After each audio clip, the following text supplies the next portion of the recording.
Olá, boa noite a todos e a todos que estão nos acompanhando. Saudações, camaradas. Vamos dar início à nossa atividade Comuna de Paris em 2021. Esse evento é uma atividade organizada pelo GP Marx, o Grupo de Estudos e Pesquisa Marxista da UFPE. E essa atividade foi pensada para rememorarmos a jornada de luta dos 71 dias da Comuna de Paris. Vai contar com 3 mesas que irão abordar o legado, o resgate histórico e a burguesia. E também é uma homenagem aos mortos e caídos da Comuna de Paris e também a todas as vítimas do Covid-19, né, dessa pandemia e de todas as tragédias fascistizantes que vêm assolando a nossa conjuntura atual. Nós vamos começar com a mesa O Legado, e eu sou Vitória Araújo, eu estou aqui representando o GP Marx, tenho o prazer de estar com esses camaradas tão valorosos e com todos e todas que estão nos assistindo, e eu gostaria de convidar agora, para iniciar, para dar início aos nossos trabalhos, o professor Romero Venâncio. Ele é professor de Filosofia da Universidade Federal de Sergipe.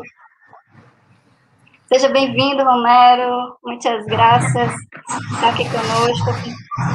Saúdo você em nome do GP Marx e de todos e todas que estão na organização desse evento. É uma grande honra, um prazer, né, estar construindo esse espaço contigo. Muito bem. Seja muito bem-vindo. Muito bom, Vitória, todos e todas que estão aqui. O som tá bom? A imagem também tá boa, o som? Tá ótimo.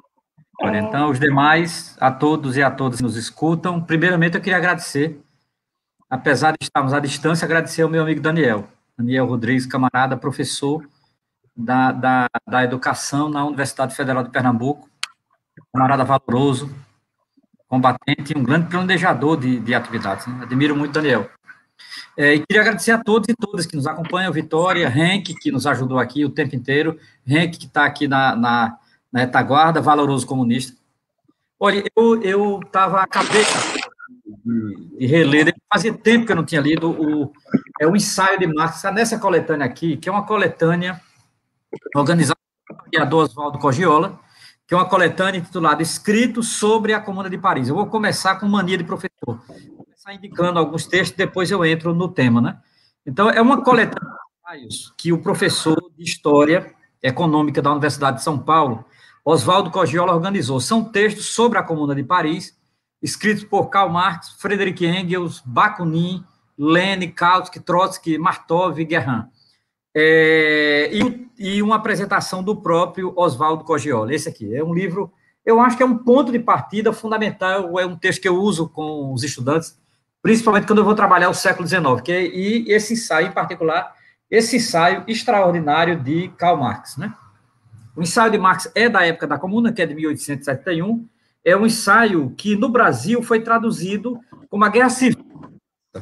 Então, o ensaio, eu começo com ele porque eu acho o ensaio, primeiro, é um ensaio do período, Marx viu os acontecimentos da Comuna de Paris, Marx sabia dos acontecimentos da Comuna de Paris, e Marx faz uma leitura elogiosa e crítica dos limites da Comuna de Paris. Então, virou uma referência. Esse ensaio foi referência para Engels, foi referência para Lenin, foi referência para Trotsky e referência para nós ainda hoje. Então, eu gosto muito. E principalmente porque Marx, ele, dentre tantas qualidades desse brilhante pensador do século XIX, e um dos maiores que a humanidade já teve, uma das características de Marx era ter um olhar fotográfico muito importante. Marx foi jornalista, na prática, não necessariamente profissionalmente, mas ele, além de filósofo, formado em direito e tal, é um arguto teórico da economia. Marx também foi um grande jornalista. Isso significa dizer, uma pessoa que registrava os fatos como ele ocorriam. Então, Marx escreveu para uma série de jornais nos Estados Unidos, tal,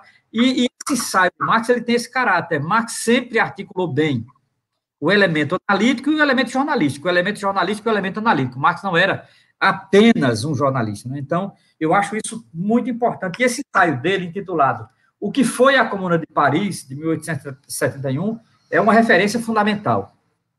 Depois, uma referência que eu acho uma das melhores, foi de um evento, né, sobre a comuna, organizado pelo companheiro Milton Pinheiro, que é do PCB.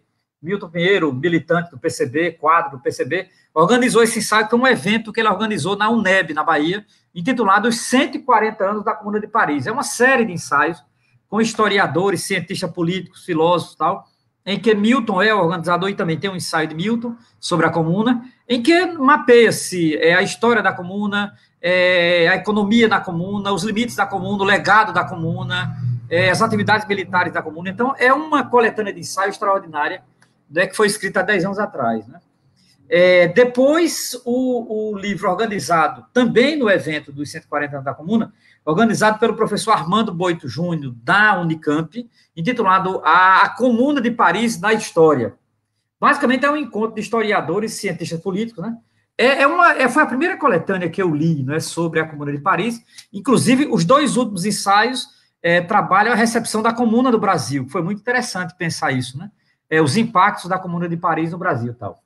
E, por fim, para terminar essa leva de indicação, mania de professor, esse livro extraordinário, que é de um historiador da Universidade de Yale, da Universidade dos Estados Unidos, John Merriman. John Merriman, grande livro, é um trabalho extraordinário. Ele é um historiador americano que estuda a França no século XIX, né?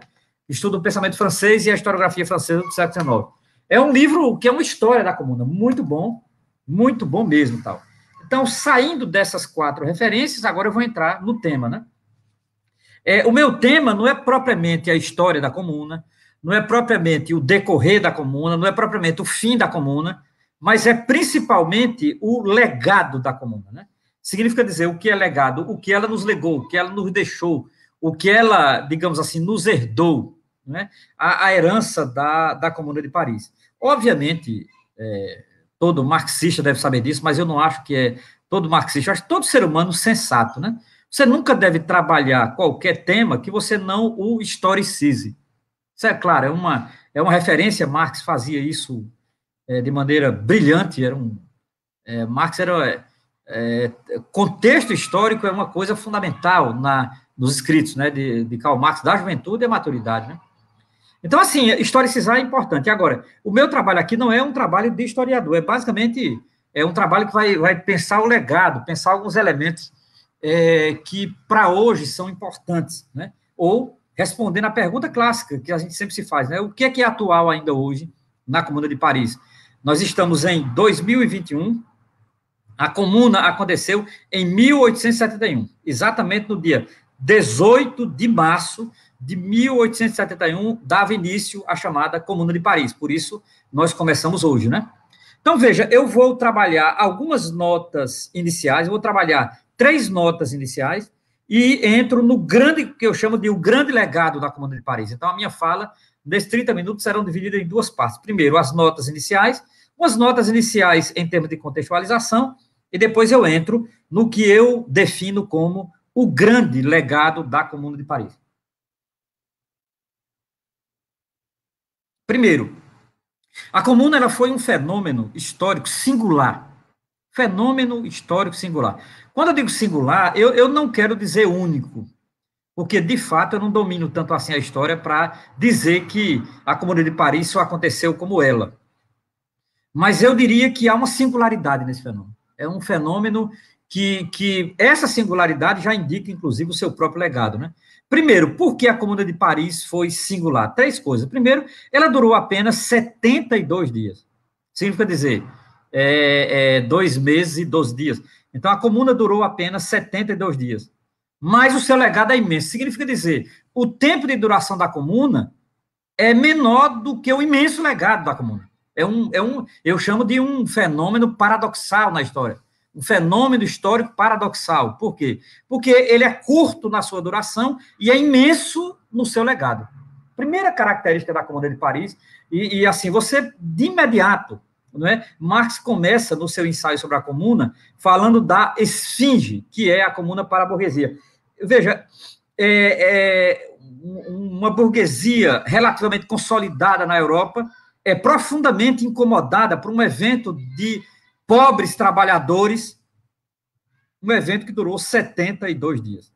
Mas esse evento que durou 72 dias é um evento que tem um legado imenso. Há uma desproporção em termos de duração e em termos de legado da Comuna. Primeira coisa. Segundo, a Comuna, ela deixou,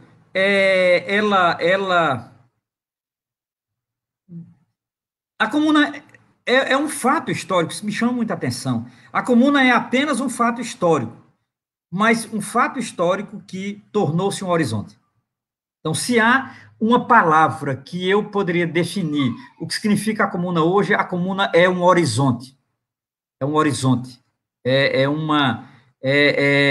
Um ideário. É um norte. Um norte para quem?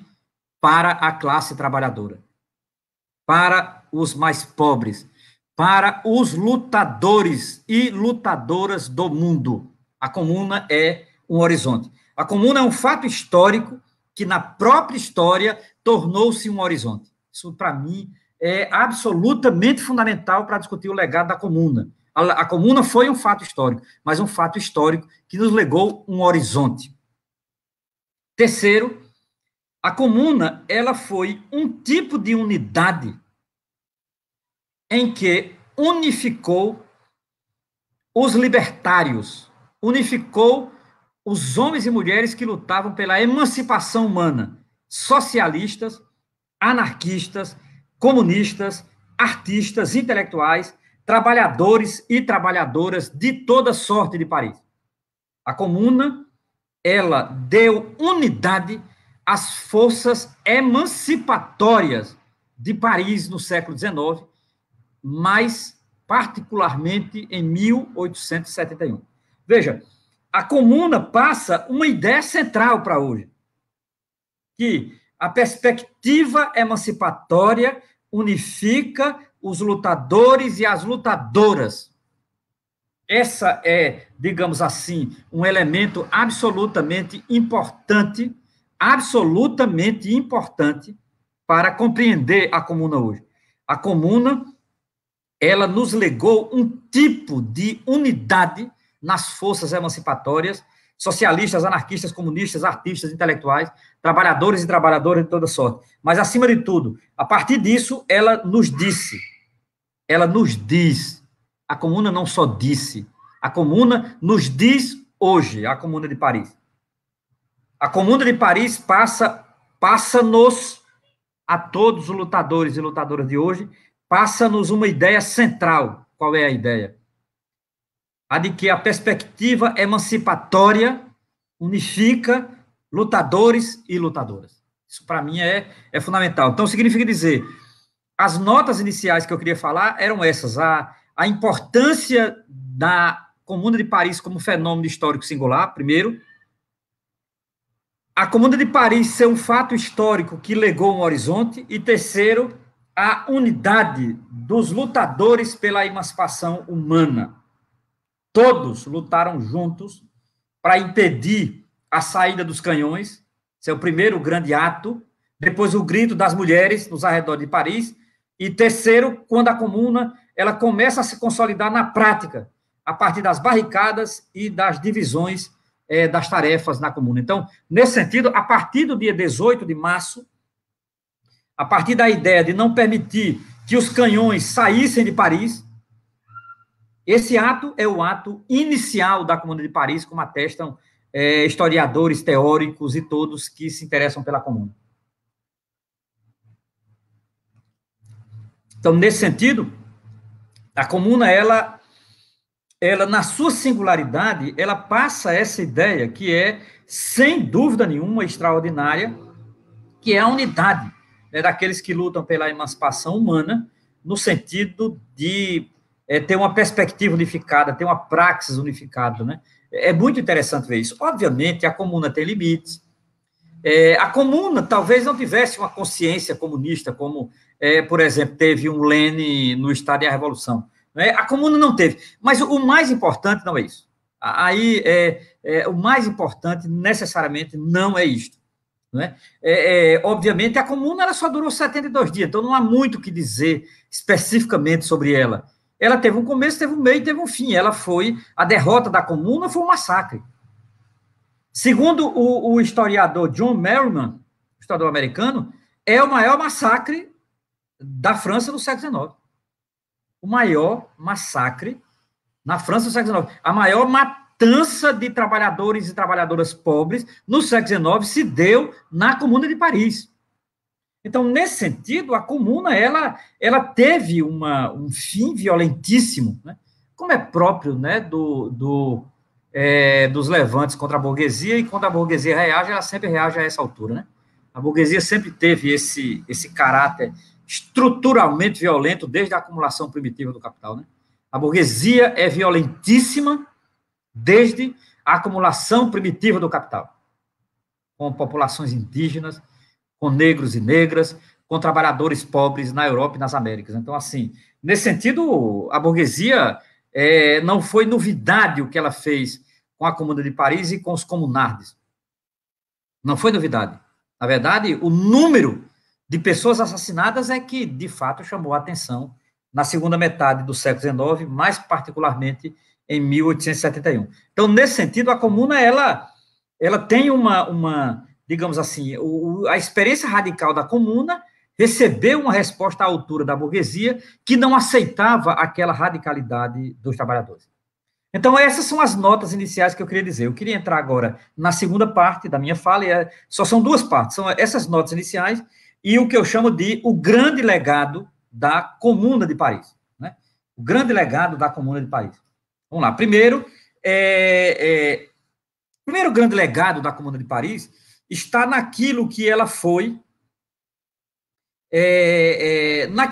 inclusive, limitadamente, né? Veja, limitadamente é um fenômeno histórico de apenas 72 dias, que terminou com um banho de sangue fora do comum, né, na cidade de Paris. Veja, ela está naquilo que ela foi, significa dizer, aquilo que ela foi em tão pouco tempo demonstra a grandiosidade da Comuna de Paris, a preocupação com os padeiros, a preocupação com os trabalhadores, a preocupação em, pela primeira vez, experimentar um governo dos trabalhadores e trabalhadoras, a primeira experiência de ter, digamos assim, um governo dos trabalhadores e trabalhadoras, né? Então, isso, digamos assim, isso é um legado absolutamente extraordinário. Por isso que esse é o primeiro grande legado. O primeiro grande legado ou está naquilo exatamente que foi a Comuna de Paris nos seus 72 dias e naquilo que ela definiu como o seu horizonte, né? Significa dizer, a Comuna, ela foi, historicamente, 72 dias, mas ela tem uma promessa imensa, ela foi um fenômeno histórico, mas ela também foi uma grande promessa. E eu diria, o segundo legado da Comuna de Paris foi ela ser uma grande promessa. É uma grande promessa para quem? Uma grande promessa para os oprimidos da Terra. Uma grande promessa para os de baixo do planeta. Uma grande promessa para proletários de toda sorte. Uma grande promessa para as lutas da classe trabalhadora. Então, nesse sentido, eu entro agora nesse grande legado que foi a promessa da Comuna de Paris. Primeira grande promessa da Comuna de Paris. Pela primeira vez na história, os trabalhadores tiveram o seu destino em suas mãos. Vou repetir. Diferente de todas as outras experiências revolucionárias anteriores, pela primeira vez na história, os trabalhadores tiveram o seu destino em suas mãos. E não estava nas mãos de uma burguesia, não estava nas mãos de uma nobreza, não estava nas mãos de uma igreja. De igreja alguma. Estava nas mãos dos próprios trabalhadores. Significa dizer, na Comuna de Paris, a libertação dos trabalhadores é obra dos próprios trabalhadores. Nunca esqueçamos. Karl Marx, 1848. A libertação da classe trabalhadora, na Comuna de Paris, estava nas mãos, na mente e no coração da classe trabalhadora. E isso isso é um imenso legado da Comuna de Paris. Em momentos como este, que são tempos nefastos, estamos em tempos nefastos. Tempo de coisas asquerosas, como esse Bolsonaro, genocida da história do Brasil, né? Então, nesse sentido, em momentos assim de domínio de genocida, em domínios em tempos nefastos, em grande sofrimento da classe trabalhadora, a Comuna de Paris, ela é a grande promessa dos trabalhadores, porque foi a partir da Comuna, pela primeira vez, os trabalhadores tiveram o seu destino em suas mãos, e não em mãos alheias. Segunda coisa, eu diria que uma coisa que foi importante na Comuna de Paris, é um dos poucos escritos da própria Comuna, chamado a Declaração de Princípios da Comuna de Paris. Essa declaração de princípio, ela tem um começo muito bonito, e eu vou ler aqui só um parágrafo, não vai cansar ninguém, e eu acho importante, que está na contracapa desse livro aqui, organizado por Oswaldo Cogiola. Declaração de Princípios da Comuna de Paris, 1871. Abre aspas. Não mais patrões, não mais proletários, não mais classes. O produto integral do trabalho deve pertencer aos trabalhadores. Não haverá mais opressores e oprimidos.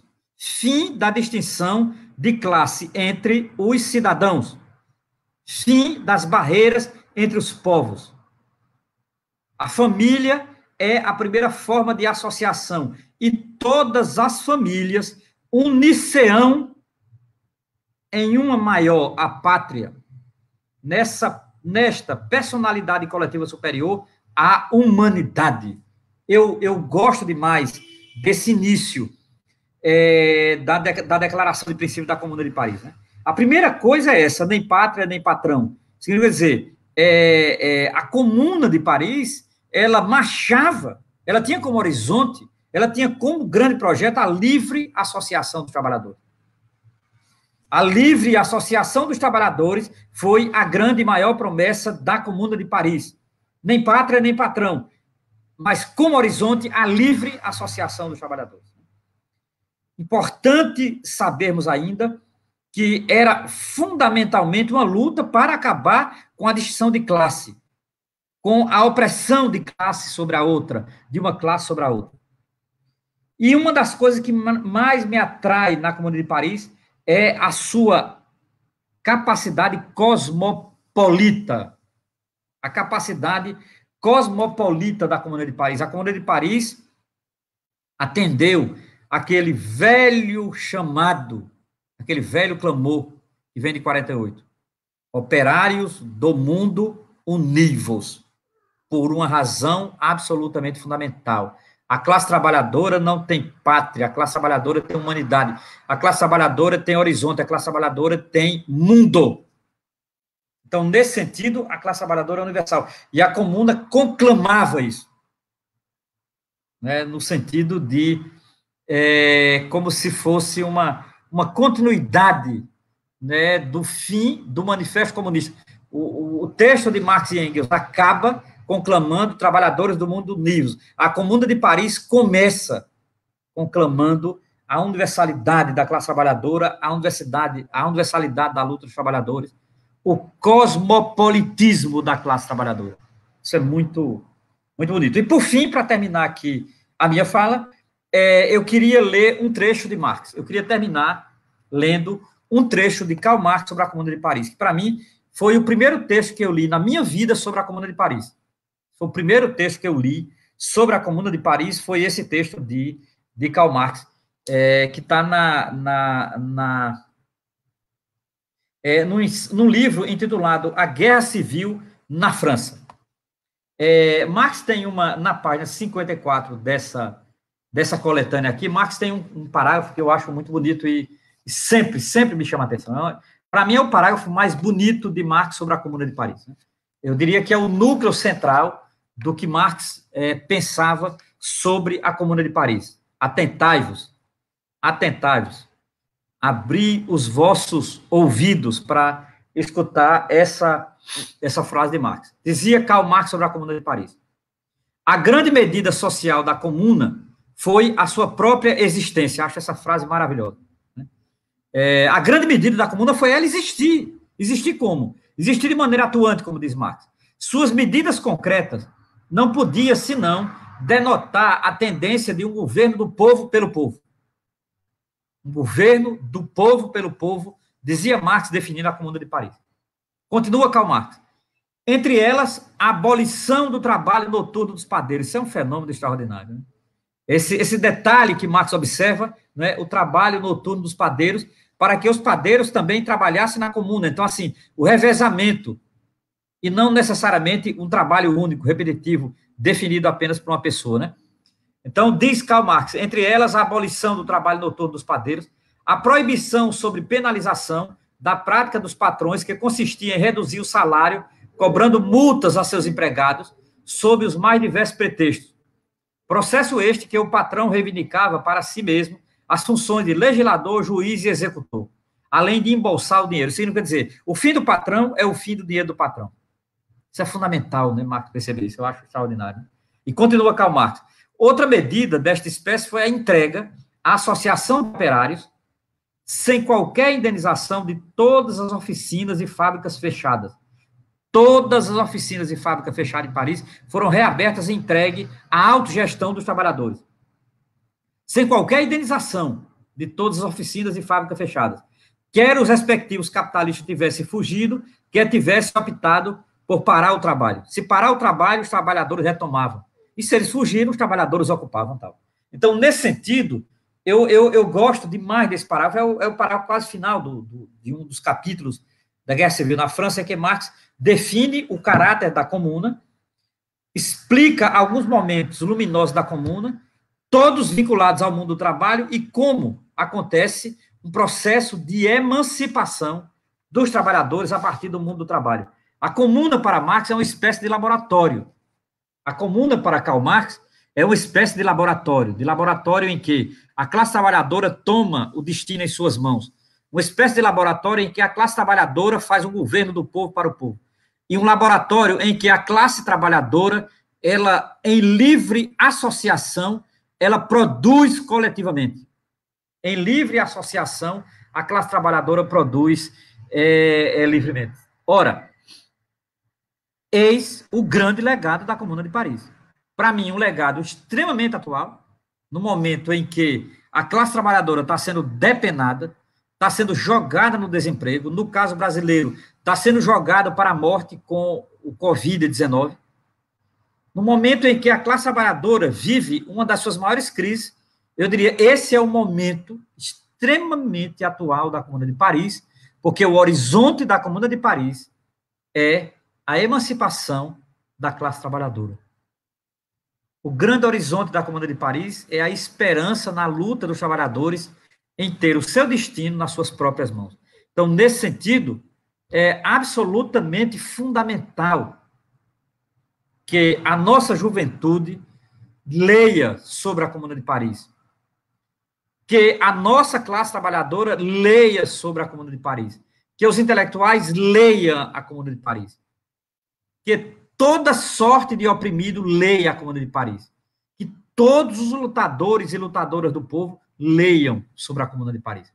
Porque o grande legado da Comuna de Paris, já dizia o bom Karl Marx, é a própria existência. E a existência dela é o grande horizonte emancipatório para a classe trabalhadora.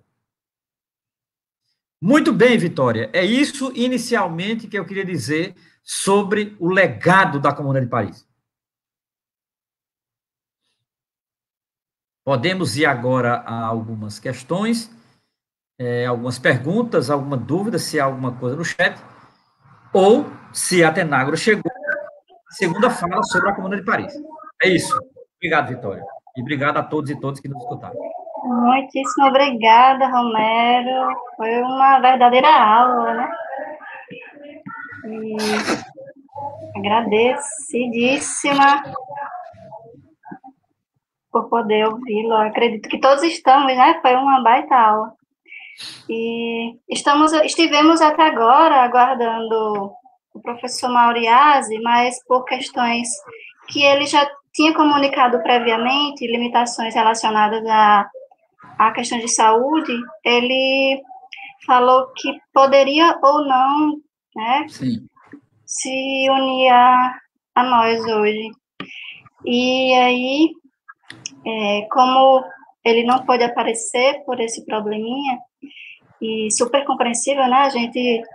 Todo mundo está sujeito a limitações objetivas e subjetivas de várias ordens. E aí, nós vamos convidar o camarada, professor Atenágoras Duarte. Deixa eu só conferir se o Atenágoras já está com a gente. Se ele pode entrar. Atenágoras? Estou aqui. Boa noite. Boa noite. Atenágoras é professor da área de História Econômica e Economia Brasileira do Núcleo de Gestão do CA, na UFPE. Seja muito bem-vindo, Atenágoras. Obrigada por estar aqui conosco.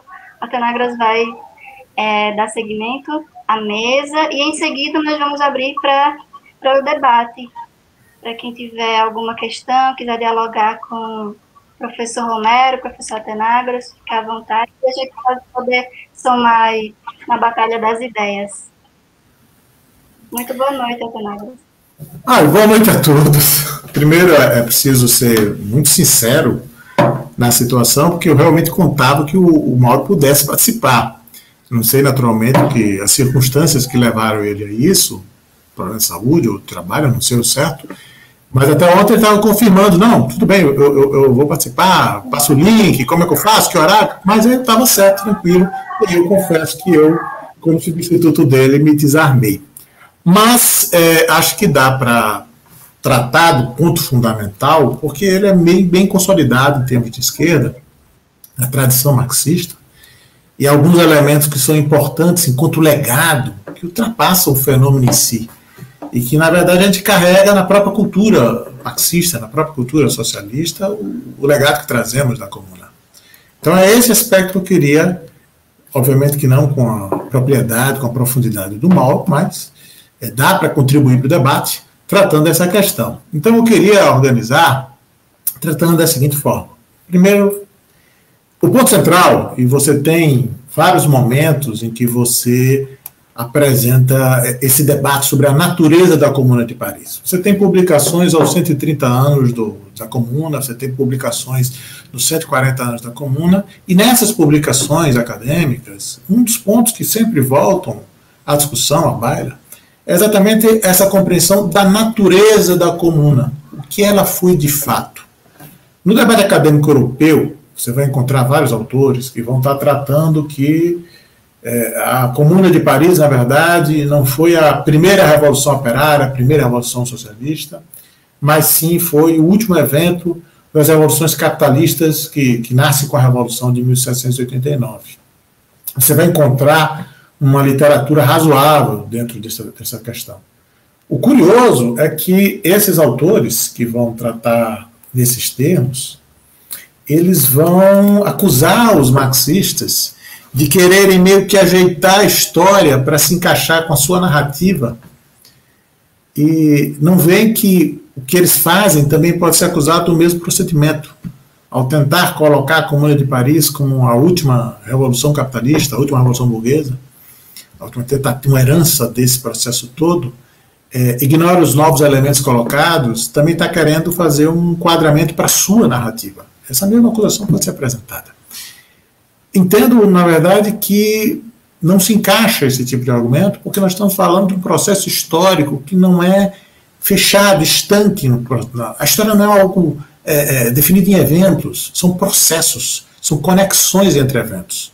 As heranças se misturam, os processos são complexos e não são fechados, aquela narrativa linear, aquela ordem, né, positivista, e depois eu comento sobre isso, que muitas vezes acaba se passando.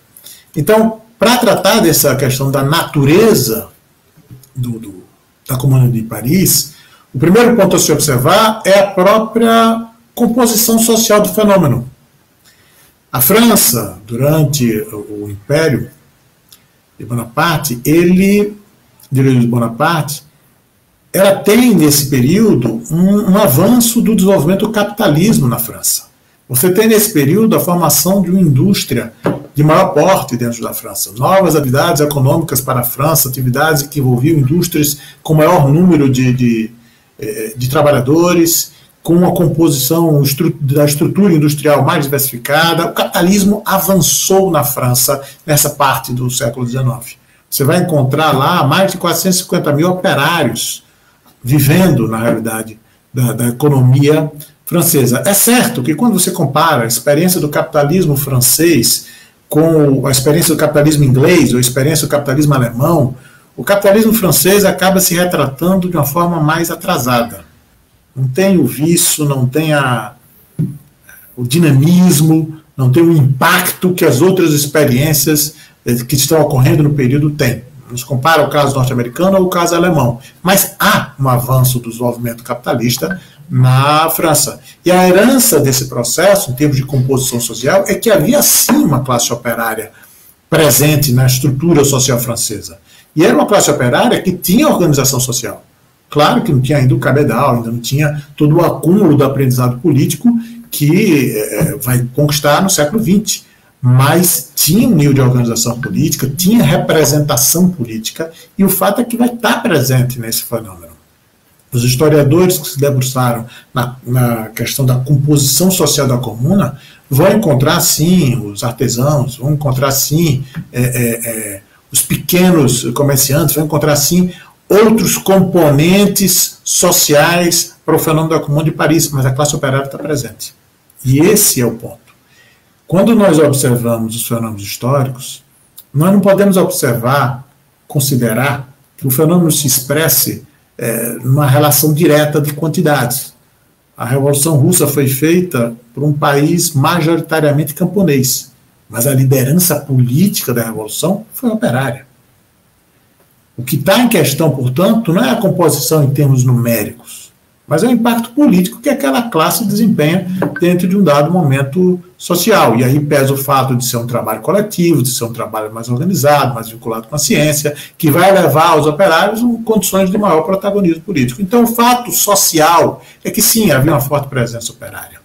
Do ponto de vista político, é registrado, havia, sim, uma presença de movimentos socialistas, embora não apenas os socialistas estivessem no processo. Em um dado momento, o próprio Marx vai comentar que socialistas não eram nem maioria na direção do movimento, mas existe este componente presente no movimento. E aí voltamos a discutir como enxergar os fenômenos históricos. Eu acho que duas dimensões precisam ser consideradas nessa comparação. Se a Comuna de Paris foi o último eco da Revolução de 1789, ou se ela foi o primeiro eco da Revolução de 1917. O primeiro aspecto é que a própria Revolução de 1789 foi tudo menos homogênea. Ela tem uma diversidade de momentos. A Revolução Girondina é diferente da Revolução Jacobina. A composição social da Revolução de 1789 expressava também as diferentes alternativas políticas que estavam sendo colocadas ali. Então, o elemento popular, o elemento dos trabalhadores, o elemento que não reforçava a lógica capitalista, mas tentava criar algo diverso, estava presente, sim, na Revolução de 1789, embora não em condições hegemônicas, como foi o saldo final da Revolução. E é bom observar também isso. Uma coisa é o resultado final do processo, outra coisa são as disputas internas que acontecem antes desse resultado final. Então, existia uma vertente popular, sim, na Revolução de 1789. E o segundo aspecto a ser considerado é que os processos históricos são isso. São heranças em processos complexos e contraditórios. Você pode linkar a Revolução de 1917 a componentes presentes na Revolução de 1789. São processos iguais? Não, não são processos iguais. As pautas políticas são as mesmas? Não, não são. Mas os processos históricos são definidos por uma composição de fenômenos, que envolve a dimensão econômica, que envolve a dimensão política, a dimensão sociológica, que envolve os aspectos culturais. E esses processos é que se integram para entender o fenômeno que você está investigando. E é dentro desse contexto que a gente tem que chegar à Comuna de Paris. Quais são as heranças que ela tem das revoluções anteriores e quais são as heranças que ela deixa? Dado o nosso contexto aflitivo, nosso contexto histórico atual, eu vou me concentrar na herança que ela deixa para o nosso momento histórico, e não tanto as heranças, as contribuições históricas que levaram a Revolução, a Comuna de Paris, em 1871. Então, É essa parte que eu queria enfatizar. Mas para poder ver essa herança do que deixa, tem mais um ponto que precisa ser fazer o ajuste de contas, né? Quando você pega a alegação de que não, a Comuna de Paris não foi uma experiência socialista, há muita ênfase na questão da pauta econômica. Veja, uma revolução não é um decreto. A revolução é um processo. A Revolução Cubana, quando ocorreu, não se dizia socialista. Se disse socialista mais adiante. A Revolução Russa, quando ocorreu, não alcançou toda a sua agenda política em 72 dias. Os processos históricos envolvem agendas que vão sendo executadas e que vão enfrentar dificuldades ou não para serem implementadas. Cobrar de uma experiência de 72 dias uma consistência numa agenda política, numa agenda econômica, é pedir demais. É um processo de uma situação de guerra, de ameaça imediata de guerra, e a agenda que foi colocada foi em resposta às circunstâncias dadas. É querer demais colocar para um processo de 2 dias o tamanho e peso de uma agenda que de fato não existia, enquanto força econômica, força política dentro do movimento, mas que também não dá para cobrar muitos efeitos quanto a isso em tão curto período de tempo. Agora, o fato é que a pauta econômica não aponta para elementos, tirando a questão da ocupação das fábricas pelos trabalhadores, as fábricas abandonadas, não aponta para um horizonte, uma orientação, uma natureza mais vinculada ao socialismo. Mas a dimensão política aponta sim. Porque a dimensão política da Comuna de Paris é exatamente o que hoje nós chamamos de busca pelo poder popular. Nas circunstâncias da França da segunda metade do século XIX. Mas há sim uma vocação, uma orientação, uma cultura de ampliação do poder para a incorporação do povo no exercício desse poder. E é essa dimensão política que é a principal herança da experiência da Comuna de Paris. Não os eventos econômicos específicos, as circunstâncias específicas, mas essa herança desse legado de busca pelo poder popular. Antes de entrar nessa questão do legado, só para observar que esse confronto entre essas interpretações históricas da natureza da experiência Comuna de Paris revela muito para mim, no meu entendimento, muito dessa questão do método que se investiga a história. O positivismo busca homogeneizar muito o diverso, porque existe uma ordem a ser seguida. Já a dialética vai ver a unidade do diverso. E é exatamente por compreender que, em uma dada realidade complexa, fenômenos antagônicos, divergentes, convivem, e é exatamente nesse contexto que surgem as crises e que são superadas as crises, é que a dialética tem muito mais condições de compreender quais são as heranças recebidas e quais são as heranças deixadas pela Comuna de Paris do que a visão de história segundo a tradição positivista. Isso é só para fechar o ponto de qual é a natureza da Comuna de Paris. A natureza da Comuna de Paris é uma experiência popular. Uma experiência popular com forte presença, como nas palavras de Marx, essencialmente operária, não exclusivamente operária, mas essencialmente operária, em que a presença da classe operária dá o conteúdo principal do norte de onde se quer chegar. Ser operário, e aí, infelizmente, o Mauro Iose não está aqui para tratar disso, mas ser operário não significa ser naturalmente, geneticamente socialista. A consciência de classe não nasce da sua condição de classe, é um processo. A condição de classe estabelece o ambiente sobre o qual suas ideias vão ser elaboradas. Mas você pode ser um operário fascista. Você pode ser um operário defensor do capitalismo. Você pode ser um operário defensor da fuga da política, da rejeição à política, da não incorporação. Então não é a condição operária que estabelece por si só a natureza do programa político que vai ser formulado. Mas é claro que a base social define as condições sobre as quais o processo político vai ser entabulado, o processo político vai ser desenvolvido. Então, essa feche sobre a natureza do que foi a Comuna, eu acho que o ponto central foi uma experiência de poder popular, nas circunstâncias da França de 1871. Quais são os legados? Como há uma diversidade de setores sociais envolvidos, como há diversidade de programas políticos disputando espaço, você pode alegar que o legado fica para mais de uma corrente. Os republicanos podem requerer o legado da Comuna de Paris. Os comunistas também. Tem um dos textos sobre o aniversário de 140 anos da Comuna que vai chamar a atenção que teve um ano na França em que foram feitos 5 passeatas diferentes para comemorar a Comuna de Paris. Cada uma saindo de um lugar diferente, buscando um significado diferente a destacar para a Comuna. Foi uma forma de ilustrar que, mesmo na França, a herança deixada é controversa e cada força, cada segmento puxa para si essa herança como sendo sua. E eu sinto, inclusive, nesse artigo, que um dos eventos promovidos foi promovido por um prefeito de Paris de linha de direita, que tentou puxar para si a herança de Comuna como sendo algo que lhe atendesse também, que lhe atacasse também, que lhe coubesse também. Então, sim, dado que é um fenômeno complexo com diferentes vetores, você pode puxar diferentes legados para diferentes setores sociais. Agora, qual é o legado que fica para as experiências dos trabalhadores?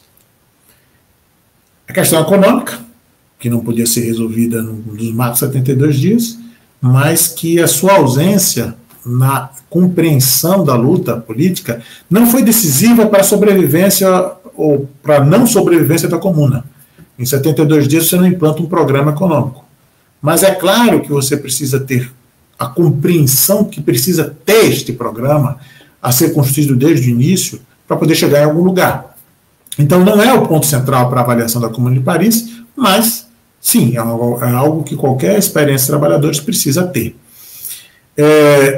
E o ponto central que é a dimensão política. Aí a dimensão política que nós entramos em 2 características que eu queria chamar a atenção. Primeiro, a genuidade na condução da política. Quando você vê a experiência da Comuna de Paris, desde o fato de você pegar inimigos armados e liberá-los armados, ao invés de pelo menos confiscar as armas, desde a inocência de você não interferir no Banco da França. Não, o Banco da França é de toda a França, nós somos apenas de Paris, ignorando que aquela revolução se pretendia ser uma revolução para toda a França, e que, portanto, os recursos do Banco da França tinham que ser orientados para isso. Mas eles não interferiram e não mexeram. Então, eles expressaram, por um lado, pode-se ver como uma virtude de compromissos, de se manter fiel aos seus compromissos, mas, antes de mais nada, uma manifestação de ingenuidade, da natureza do que era a Comuna, de que era a tentativa de construir algo completamente novo que reivindicava para si os mecanismos institucionais do Estado que estava querendo superar. Então, claro que tinham que agir como um novo Estado e tomar para si o Banco da França. Não, mas, desculpe, mas o banco é de toda a França. Nós queremos ele para defender esse novo projeto de Estado francês. Essa questão da ingenuidade na condução da política remete à questão do papel do leninismo. Lenin e o leninismo vão ser a expressão de tentativa de organizar sujeitos coletivos. E você vai encontrar muito isso no debate sobre a Comuna de Paris. Essa questão do papel do sujeito coletivo. O papel do sujeito coletivo organizado. Do sujeito coletivo que planeja, que se forma politicamente, que constrói suas armas políticas para agir enquanto sujeito coletivo. Essa ingenuidade da Comuna de Paris acaba remetendo naturalmente a esse debate. E é por isso que você vai encontrar muita referência sobre esse debate histórico a fazer esse link entre o que foi a Comuna de Paris e o que foi a Revolução Russa. O papel do partido organizado, o papel do agente coletivo organizado para poder dar uma revolução. Ter um partido organizado seria suficiente para fazer a Comuna de Paris sobreviver? É outra questão. Aí entramos na futurologia do passado. A futurologia do passado é só um exercício para tentar entender o presente, mas que não nos conduz a nenhum resultado real. Há de se convir que a relação de forças era muito adversa, porque enfrentava, na verdade, não só a reação francesa, mas a Prússia. Então, era uma correlação de forças do ponto de vista militar, e é outro campo em que a ingenuidade se manifesta, que é a resistência a fazer uma ação centralizada, uma ação militar coordenada, e que vai ter seu impacto militar muito forte, essa fragmentação. Essa questão dessa herança política remete a isso, ao papel, à importância de você ter um agente coletivo organizado para poder atuar, que obviamente não precisa ser só um.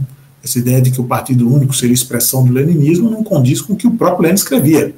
Lenin em nenhum momento fundamenta teoricamente que tem que ser um partido único. A experiência soviética, a experiência bolchevique se deu num dado contexto. A tomada do poder foi inclusive junto com os socialistas revolucionários de esquerda.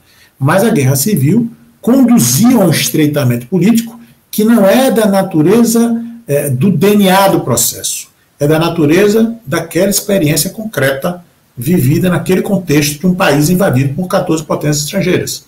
Então, é dentro do contexto da guerra civil que se explica aquele fenômeno de partido único. Não é uma necessidade teórica concebida nem por Marx, nem por Lenin. E para finalizar, eu não sei quanto é que está no tempo, mas para centralizar, eu acho que a principal herança, o principal legado, remete ao debate atual, que é a natureza do que é uma ditadura do proletariado. E aí eu não vou discutir o fenômeno em si na Comuna de Paris, isso não é tratado dessa forma, isso não é objeto da comuna, mas é a herança da comuna em termos de compreender o que é um Estado conduzido pelo proletariado. Eu acrescento uma palavra nessa questão. Nós estamos falando de uma ditadura estrutural do proletariado. Você tem as estruturas sociais e você tem as instituições. Em um dado momento, o Lenin vai até falar de ditadura democrática do proletariado. Exatamente, não expressa dessa forma, como estou dizendo, mas exatamente porque é possível você combinar duas dimensões. A estrutura da sociedade e as suas instituições. A estrutura é aquela como funciona em termos econômicos.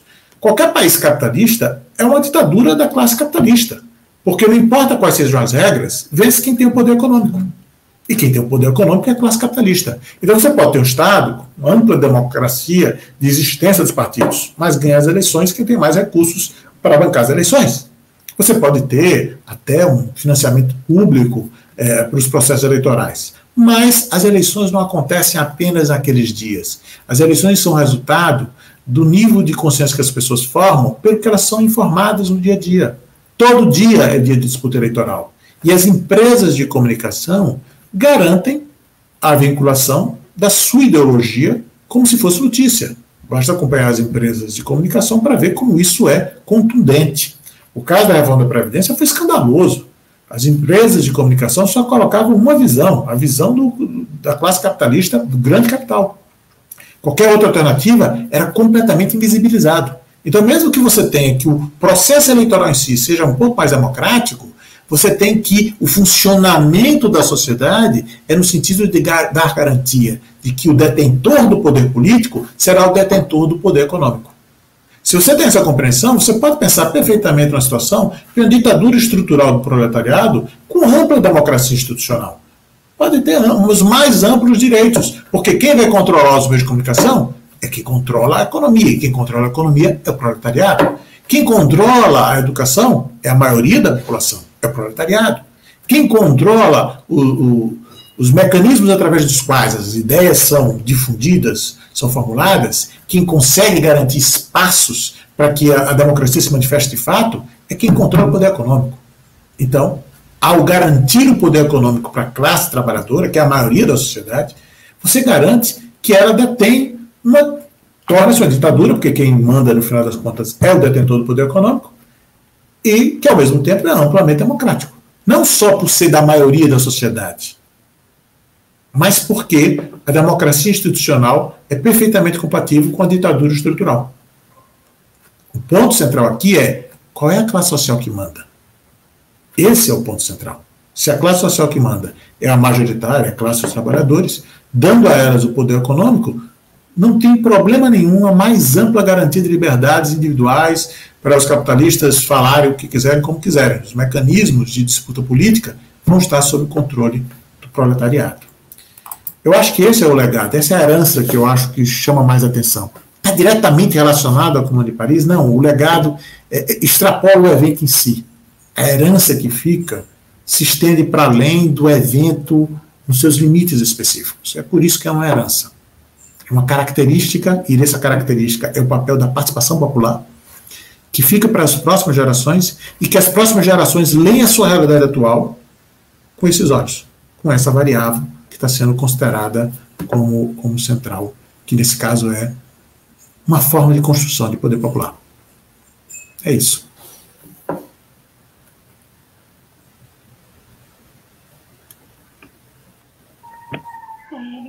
Brilhante exposição da Atenágoras. Comentários aqui, todos muito elogiosos a ambas as falas, a do camarada Atenágoras e a Romero. Não estou conseguindo ver as perguntas, estou tentando. Tem alguns comentários aqui, o João Lopes. É muito rápido. Estou tentando vê-los. Muito rápido. O João Lopes comentou: o legado histórico da Comuna de Paris deve nos deixar lições não só da ousadia da classe trabalhadora, do exemplo claro que podemos tomar de assalto aos céus, mas as lições da derrota devem ser estudadas. Estou vendo A aqui. correlação de forças. Pronto, é isso, deu. Perfeito.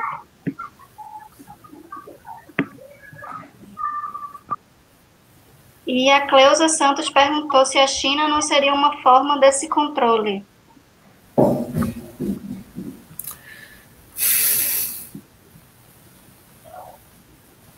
Atenágoras, Romero, quiserem fazer alguma consideração a respeito disso? Como eu falei, Romero, fala agora, mas eu respondo na sequência. Eu não sei, eu não entendi qual é, o debate sobre a forma de controle. Eu não sei se é uma pergunta da Cleusa ou se é uma afirmação, não entendi. Você entendeu, Atenágoras? É isso que eu não entendi. Eu entendi como uma pergunta. E eu entendi como uma frase, porque não tem interrogação, eu entendi como uma frase. Acho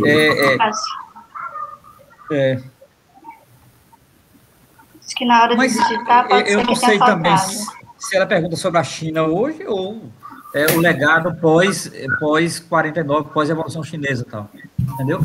Olha, se eu fosse, vamos supor, eu não sei o que Cleusa está perguntando, então eu vou responder como eu entendi. Vamos ver se eu acerto ou não. Ela pode voltar também, a Atenágoras, fica à vontade. Se alguém me perguntasse, por exemplo, Romero, qual a ligação que nós poderíamos fazer entre a Comuna de Paris e a Revolução Chinesa? Eu acho que é difícil, mas eu faria não sei se uma ponte, um link, uma ligação, principalmente com o projeto inicial da Revolução Cultural Chinesa, eu faria, tal, inicialmente. Porque eu não diria as consequências depois que foram consequências trágicas, mas principalmente ali por volta de 65, 66, quando começa o debate sobre como resolver a separação do trabalho intelectual e trabalho manual, e principalmente como mudar a ideia de uma cultura comunista na China, eu acho que há algo ligado à Comuna de Paris. Agora, eu não sei se necessariamente Mao Tse-tung tinha lido, eu não sei se necessariamente ele conhecia tão bem a Comuna de Paris como fez Lenin, mas ele conhecia a obra de Lenin. Então, nesse sentido, eu tenho essa ligação. Agora, hoje em dia, dificilmente eu veria, eu sinceramente não consigo compreender o que da Comuna de Paris, de certa forma, tem a ver com a China hoje contemporânea, né? Eu estudo muito pouco a China contemporânea, não tenho grandes expectativas lá, e, de um modo geral, as informações que a gente recebe são, ou às vezes, enviesadas, ou, de um modo geral, são muito críticas daquele regime, né, que parece ser um socialista, um tipo de socialismo para dentro e uma espécie de economia de mercado para fora, que é um paradoxo do que não é o governo chinês. Mas eu não sei se está dentro daquilo que Cleusa perguntava ou estava interessado, ou também se a Atenágoras quer dizer alguma coisa sobre essa relação da China ou a forma de controle, como o Cleusa perguntou. É isso, Atenágoras, fique à vontade.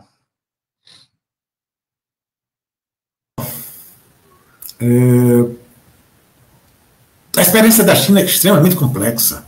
A China é um país milenar, com a maior população do mundo, com história, assim, muito vasta, complicada. Ela passou o século XIX controlada por potências estrangeiras. Isso impactou na trajetória que a China fez. A Revolução Chinesa foi um processo longo, não foi relativamente rápido, como foi a Revolução Bolchevique, a Revolução Russa, foi um processo longo, que teve idas e vindas, derrotas e vitórias, em um país com condições sociais diferentes da Rússia. Tudo bem, os dois países tinham hegemonia da população camponesa, mas essa postura da população camponesa é diferente. E, assim, a trajetória de construção da hegemonia é diferente. Enquanto que os bolcheviques tinham foco no poder, em conquistar a hegemonia dentro da classe operária, o foco do Mao Tse Tung foi outro, foi atrás do poder dos camponeses mesmo, até porque a classe operária lá foi atacada fisicamente. Tem um episódio de Xangai, tem um episódio de forte violência militar contra a classe operária. Então são estratégias diferentes e não são inválidas em cada um. Lenin dificilmente iria dizer que, olha, você não está fazendo a revolução igual a mim, então você está errado. Ele fazia uma análise concreta de realidades concretas. Se a realidade da China passava por uma trajetória de luta de longo prazo, usando as forças da população japonesa, ok, é a realidade da China. Mas a questão é onde estamos hoje. Em algum lugar, não sei onde, não posso lhe dar essa fonte agora, mas eu li, serve de referência para buscar em outras fontes, que os próprios chineses diziam que não são socialistas hoje. São experiências de capitalismo de Estado. A China é um país que tem uma forte presença de capital estrangeiro, vinculado e associado ao capital estatal, mas tem forte presença de capital estrangeiro por lá. E é um país que tem um clube de bilionários. Não acho que isso retrate um país socialista. Então, é uma coisa... A pergunta deve ser o controle do poder econômico hoje. Veja, Cláudio, eu vou dizer o seguinte, eu não tenho subsídios suficientes para sustentar características da experiência chinesa. As informações que me chegam, pelas fontes que chegam, apontam que não há uma forma equivalente de poder popular, como se... Quando eu digo equivalente, não são iguais, claro, é a herança, é a genética do processo, mas com qualquer semelhança com a experiência da Comuna de Paris. Não me chegam as informações nesse sentido. Mas eu não vou me aventurar a dizer que com certeza não existem, porque o caso chinês acaba sendo um caso meio difícil de avaliar pelas fontes de informação, pela falta de critérios das informações que nos chegam. Mas o fato é que a economia como está colocada hoje, de capitalismo de Estado, porque isso, eu não tenho nenhuma dúvida, não é socialismo, é capitalismo de Estado, com a forte presença do setor estrangeiro e com um clube de bilionários, não conduz com a lógica socialista e nem favorece uma conexão com a experiência da Comuna de Paris. Eu não consigo ver. Mas eu coloco sempre aí um ponto sério de ressalva. É uma experiência complicada, complexa, ao qual eu mesmo não tenho subsídios suficientes para sustentar argumentações mais detalhadas. Seria isso.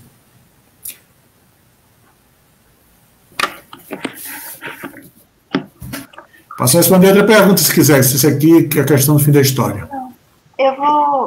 Vamos fazer o seguinte, eu vou ler algumas perguntas que subiram aqui, e aí nós vamos organizar um bloco, e cada um vai ter entre 7 minutos, dá para cada um de vocês explanar, sem fazer Tudo bem.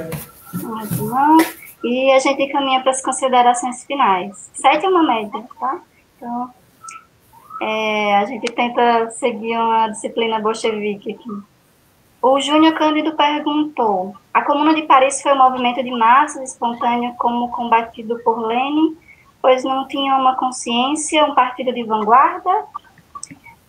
A pergunta seguinte: de acordo com o que afirmam alguns pensadores que anunciam o fim da história e a luta de classes não mais existe, como pensar a possibilidade de novas comunas emergirem? O Roberto Brandão perguntou se é possível estabelecer algum nível de comparação entre a Comuna de Paris e a Coluna Prestes. E a Viviane Marinho, ela pergunta se ficou interessada em saber mais sobre os acontecimentos históricos, além dos livros indicados, se existe algum filme. A gente pode colocar aí nos créditos, né? O vídeo vai ficar salvo e os professores podem deixar algumas indicações. E Nunes Oliveira pergunta quais foram as grandes ingenuidades dos revolucionários da Comuna de Paris e como a esquerda atual no Brasil deve se apropriar dessa experiência para poder evitá-los no futuro.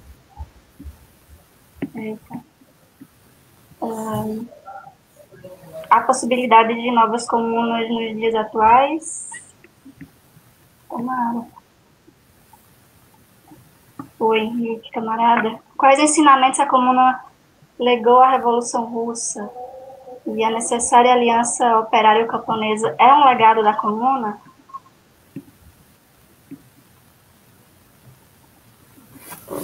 O Cleiton Wagner pergunta: a experiência concreta da Comuna de Paris para o campo marxista possibilitou pensar de forma mais estratégica sobre a contra-revolução? Então, aí tem várias coisas para se pensar, né? Século II eu não consigo, não. Não, Atenagro, tu pegou esse ponto aí do fim da história. Pega esse ponto aí, que eu vou pegar algumas coisas gerais que eu vi aqui, porque tem pergunta que, na verdade, é uma tese. Não dá para responder assim, né? Pessoal, eu não consigo responder essas perguntas todas nesse tempo, não, mas vamos tentar, vamos lá, né? Primeiro, fim da história. Mata uma história com recorrência. Historicamente, o bom de estudar a história é que você vê como certas coisas se repetem. Então, a morte de Marx, menino, é muito enterro. É muito enterro que a gente já foi para Marx. No final do século XIX, diziam que Marx tinha morrido, que Marx não tinha mais nenhum sentido, não tinha mais nenhuma validade. Então, você vai encontrar os debates ali de Bernstein, os debates da social-democracia alemã. Não, ele está superado, é uma coisa do passado. Você vai encontrar esse elemento. Até a Revolução de 17, inclusive, era tido como isso é uma experiência que não vai acontecer. Então, assim, ele é superado não, né? Ele é tratado como morto no final do século XIX, no início do século XX. Quando vem o neoliberalismo, a partir de 1980, uma das marcas exatamente, mais uma vez, dizer, tá vendo? As experiências socialistas fracassaram, consequentemente, as ideias de Marx não valem de nada. E quem estava na academia, nesse período dos anos 90, sabe com que vigor as ideias de Marx eram combatidas, sistematicamente combatidas. As instituições se organizavam nesse sentido.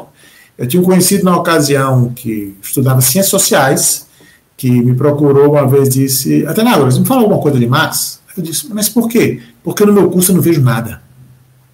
No meu curso eu não vejo nada. E, não, mas isso é uma exceção, não é. Quando você acompanha a formação das ciências sociais, ciências políticas, de história, economia, então, nem se fala. No pensamento de Marx, havia uma postura sistemática de rejeição, de ignorar, de dizer que não existia, e quando se falava era para falar mal. Eu sou de um curso curso de economia, em que 95% dos economistas são neoclássicos. Os neoclássicos rejeitam, por princípio, qualquer outra teoria que não seja o pensamento ortodoxo que eles defendem. Marx, então, é uma calamidade pública na ideia deles. E isso, apesar disso, Marx voltou à moda. Eu me lembro de uma matéria, quando teve a crise de 2008, no jornal, que se dizia que falava-se mais de Marx em Conte Davos até do que no Fórum Social.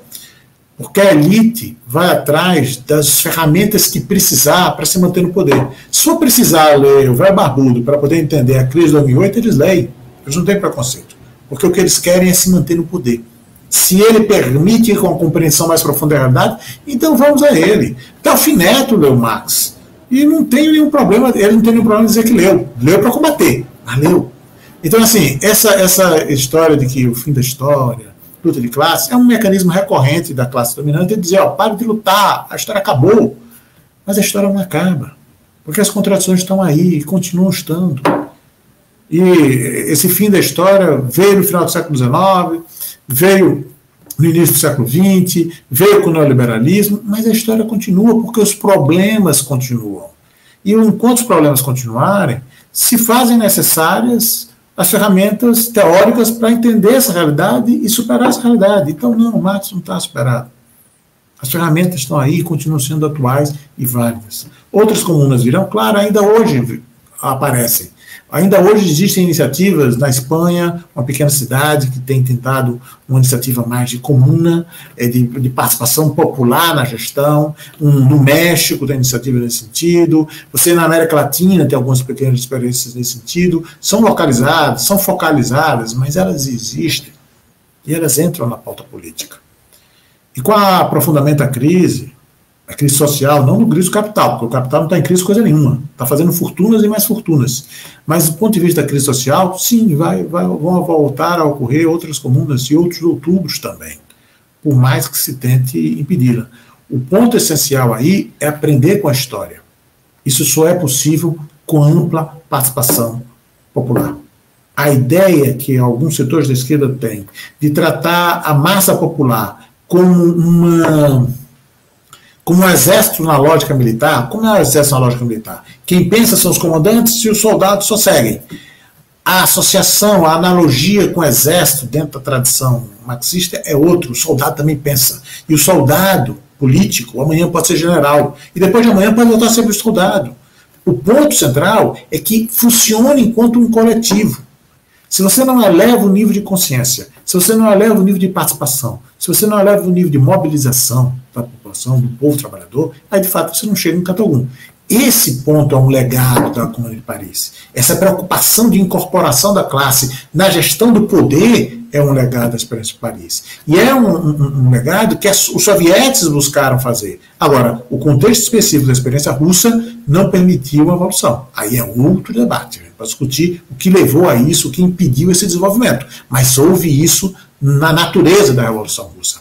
Como o meu tempo está passando, deixa eu tentar pegar outras perguntas aqui.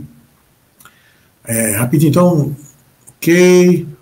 Não existe, sim, a luta de classe só existe, só que no momento ele está apanhando, mas sim, ela existe. Tinha outra pergunta aqui que eu perdi. Ajuda aí, Vitória, tem alguma pergunta que eu estou esquecendo aqui? História de classe não existe. Compensar a possibilidade de novos emergentes. Legado histórico deve deixar lições de nossa ousadia que podemos tomar dessa torcel, mas as lições de derrota devem ser estudadas. Quais foram as grandes genuidades revolucionárias da Comuna de Paris? Veja, primeiro, entender que a ruptura significa também uma ruptura institucional. Você decidiu mudar o Estado. Um banco faz parte do Estado. O Banco da França é o banco do Estado francês. Se você decide tomar o Estado francês, você também tem que tomar de posse o Banco da França. Cria os mecanismos populares de controle, de fiscalização, para que não esteja nenhum crime nessa condução do processo, mas que seja um processo amplo, democrático, transparente, mas é uma instância do Estado. Então, uma ingenuidade foi essa incompreensão de que a ruptura se dá pela necessidade de apreender toda a máquina do Estado. A segunda ingenuidade foi do ponto de vista militar. Uma guerra exige certa disciplina coletiva, certo centralismo na tomada de decisões, certas ações preventivas, como, tipo, por exemplo, uma bruta ingenuidade você liberar inimigos armados. Você não precisava promover uma violência contra esses inimigos, mas pelo menos armados eles não podiam ficar. Você, na verdade, tem que prendê-los até resolver a situação de impasse. Ao invés de dar mais soldados para o inimigo, prendia lá, detinha, resolvia o impasse militar e depois liberava, não tinha problema. Mas você não podia liberar inimigos armados. Isso é ingenuidade. Então, o que é que a esquerda atual deve se apropriar dessa experiência? Eu acho que a principal herança é de que para agir na massa você tem que ter agentes coletivos, sujeitos coletivos organizados. É o papel dos partidos políticos. Os partidos políticos são necessários para formar politicamente, para organizar politicamente. Não é que a classe trabalhadora não possa criar mecanismos espontâneos. E aí alguém chegou e disse que não, porque Lenin combatia a espontaneidade. Atenção, veja bem. Lenin propunha a organização como uma ferramenta de transformação e ação política. Ele não dizia que o espontaneísmo da massa era um pecado, facilitando as palavras. Ele dizia que era um avanço você organizar a classe de forma disciplinada como um sujeito coletivo, e que isso era necessário. O combate aí não é no sentido de dizer que vamos recriminar, vamos proibir manifestações espontâneas da massa, mas sim que você vai tentar liderar a classe trabalhadora, apresentando ela ferramentas de organização, que inclusive você deixa a herança da organização e o trabalhador pode se organizar de outra forma, não necessariamente no partido que está apresentando aquela proposta. Você tem que formar a consciência de classe para ele se organizar em sindicatos, em associações. E nesse aspecto, o debate que teve na experiência russa do papel de uma certa liberdade dos sindicatos, o próprio Lenin toma partido dessa ideia, de que os sindicatos têm que ter autonomia para criticar o Estado. Porque é preciso isso para poder... o Estado proletário, o Estado é dos proletários, mas ele não é homogêneo, ele tem contradições. E ele precisa de mecanismos para tratar com o contraditório. Isso faz uma diferença colossal, gigantesca, no tratamento de um Estado proletário. Se não há mecanismos para trabalhar o contraditório, o processo entra em crise. Mas essa é outra discussão, mas eu acho que isso é uma herança também da experiência da Comuna de Paris. Eu acho que eu já me estendi no tempo. Pela passagem de vistas que eu vi aqui, seriam as questões que eu poderia responder de imediato. Massa. Olha, eu queria responder uma ou duas, né? Uma moça perguntou sobre duas coisas. Uma eu já coloquei aí. Há um filme muito bom. É um filme francês chamado A Comuna de Paris em duas partes. Ele é longo. Está no YouTube as duas partes legendadas. Eu recomendo. A Comuna de Paris, 1871. É um filme de ficção. Eu acho que foi Viviane. Então é Viviane, é isso. Está lá. Eu coloquei aqui o 1, mas você clicando no 1, imediatamente vai aparecer o 2 no YouTube. E a bibliografia. Eu primeiro vou começar aqui com as coletâneas. Por exemplo, há uma coletânea muito boa organizada por Milton Pinheiro, que é do PCB, a Comuna de Paris, 140 anos da Comuna de Paris. Muito bom esse material aqui.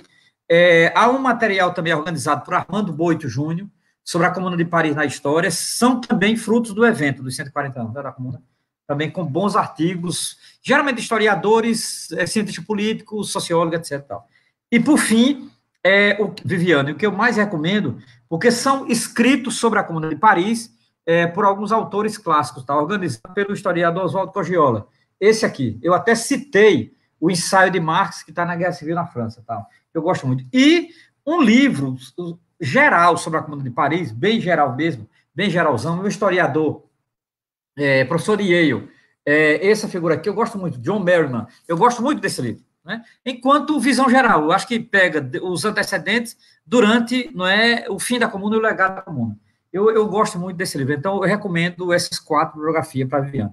Agora, veja, alguém perguntou aí sobre a Comuna e a Coluna Prestes, eu não me sinto capaz de responder.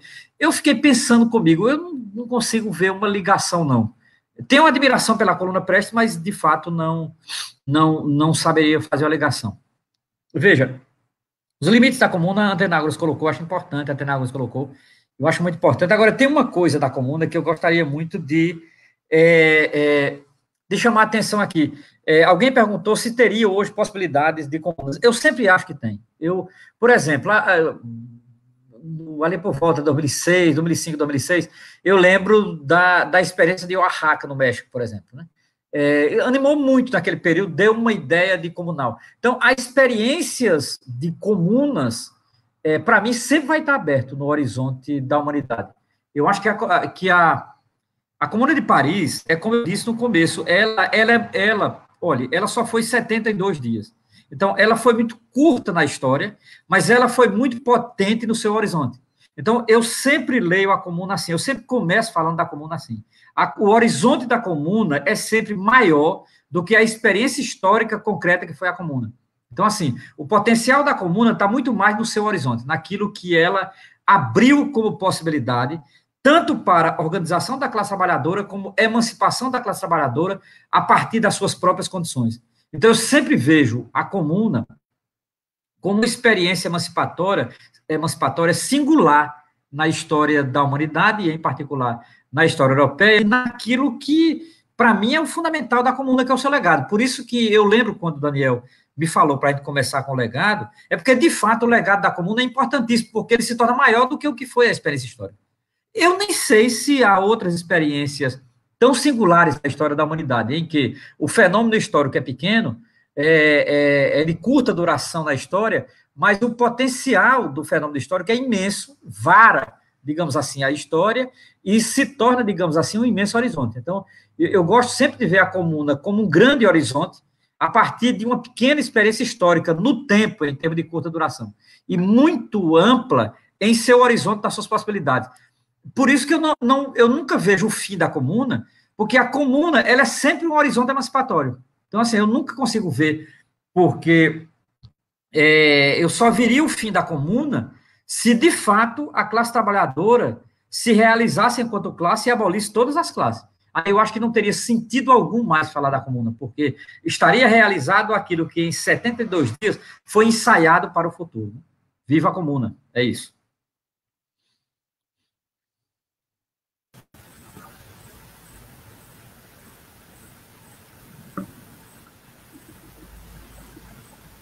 E viva a Comuna, grande como é. Camaradas, eu acredito que, de uma maneira breve e sintética, vocês conseguiram contemplar a maior parte das questões que foram colocadas, né? Então, gostaria de agradecer novamente, em nome do GP Marx, pela presença de vocês, por essa verdadeira aula, né? E por trazer o legado da comuna com essa instiga, né, para as lutas nos tempos atuais. Muito obrigada, Tenágoras, Romero. Se vocês quiserem se despedir brevemente. Só queria dar uma resposta rápida aqui, que fala se a experiência da Comuna de Paris possibilitou pensar de forma mais estratégica sobre a contra-revolução. Chamou a atenção a violência da contra-revolução, né? Ou seja, o fato de que a classe capitalista não tem um pingo de piedade em termos de massacrar qualquer possibilidade, qualquer intenção de se subordinar à sua dominação. Essa truculência, essa violência, esse descaso com a vida humana que marca a lógica da contra-revolução, eu acho que precisa ser incorporada e ser lembrada. Há historiadores que dizem que só não foi ainda mais violento porque houve preocupação quanto aos impactos sanitários pelo número de mortos que estavam sendo realizadas. E aí, por causa dessa questão, e aí não houve nenhuma passionalidade. O historiador chama a atenção das evidências de que não houve passionalidade. Não foi uma expressão de soldados sem controles, não. Foi uma ação sistemática e fria do comando militar para garantir o exemplo para que os povos não se insubordinassem à sua dominação. Essa lição precisa ser incorporada. Enquanto a questão da sofisticação e das estratégias de ação da contra-revolução, aí a herança maior ainda está nas experiências de revolução pós-Primeira Guerra Mundial. A Revolução Russa, a Revolução Alemã, a situação italiana. O Gramsci vai extrair lições. Por que é que não houve revolução aqui na Itália? Aí sim, aí você tem um outro patamar de pesquisa científica sobre as estratégias e os mecanismos de dominação, de hegemonia de classe. Essa experiência é mais rica nesse sentido. Mas a lição, o legado da Comuna de Paris é essa questão da violência, da truculência, da contra-revolução capitalista. No mais, eu agradeço pelo convite e por poder participar. Muito bom. Eu também agradeço. Eu não sei se todos aqui observaram, quando o Daniel conversou comigo, e o pessoal do GP Marx, a ideia era distribuir os 3 encontros no período da comuna. Eu achei muito legal essa ideia simbólica, né? Trabalhar 3 momentos da comuna em momentos que identifiquem os 72 dias. Eu achei muito legal esse elemento simbólico.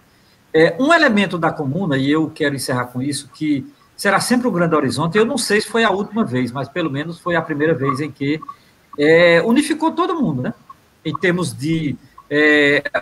os anarquistas reivindicam a comuna, os comunistas reivindicam a comuna, os socialistas reivindicam a comuna. A comuna é um fenômeno extraordinário em termos de pensar a possibilidade de uma aliança emancipatória para o futuro. A comuna deixa em aberto essa possibilidade, né? Todos reivindicam a comuna. Você tem Lenin reivindica a comuna, Bakunin reivindica a comuna, e, consequentemente, anarquista reivindica a comuna, comunista reivindica a comuna, socialista reivindica a comuna, historiadores, não necessariamente marxistas, reivindicam a comuna. Então, ela é um horizonte extraordinário. Então, nesse sentido, eu quero também agradecer, dar aqui meu boa noite a todos e todas que nos acompanharam, e continue acompanhando, né? Serão 3 etapas, não é isso, Vitória? Mas é isso. Muito obrigado e boa noite a todos e todas. Até mais, valeu demais. Isso. Grato, Vitória. Isso, grata. Eu que agradeço em nome do GP Marx. E, para finalizar, né, um poeminha do camarada Bruno Borgia, que fala um pouco do que vocês trouxeram nas falas de vocês e do que o Romero falou, dessa unidade que a comuna remete tão bem, né? Que vocês trouxeram em falas no decorrer da atividade. De minha janela, me debruço sobre a noite da América Latina. O vento me sussurra as perguntas que a cidade quer fazer. Quem é este que me vê? Quem é esta que é vista? À vista de minhas barbas, que não param de crescer, estamos nós. Habitando formigueiros apinhados, nesta terra de gigantes, onde os grandes vêm de fora. Vêm de mundos bem distantes, com suas línguas enroladas e suas caras cor de cera, ditando regras e palavras. que não nos dizem nada, além da velha baboseira, que de olhos fechados teimamos em obedecer. Nós, cegos de humildade, eles, cegos de poder. Anarquia, greve, contestação, caos, guerra, revolução. Façamos a comuna hoje e sigamos o legado dos comuneiros e os herdeiros de toda essa luta histórica, né? Tão necessário nos dias atuais. Muito obrigada a todos e a todas que estiveram conosco até agora. O vídeo vai ficar salvo, os materiais que os professores vão disponibilizar, nós vamos colocar nos créditos também. E muitíssimo grata, boa noite a todos e todas. Espero encontrá-las e encontrá-los novamente aqui na próxima mesa. Saudações, camaradas. Saudações. Laia, laia, laia, laia. Laia, laia, laia, laia. Laia, laia, laia, laia. Laia, laia, laia.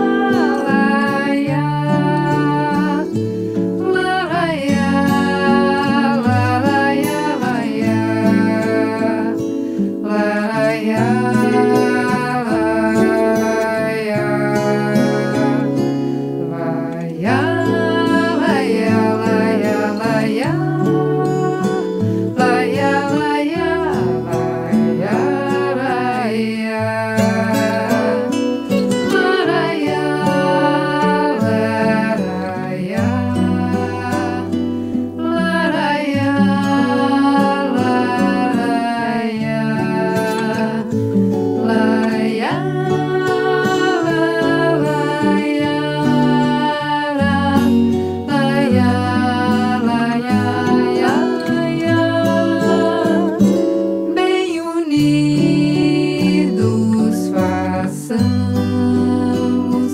nessa luta final uma terra sem donos, a internacional.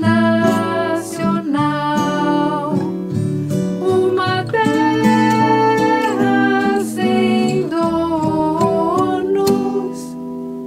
a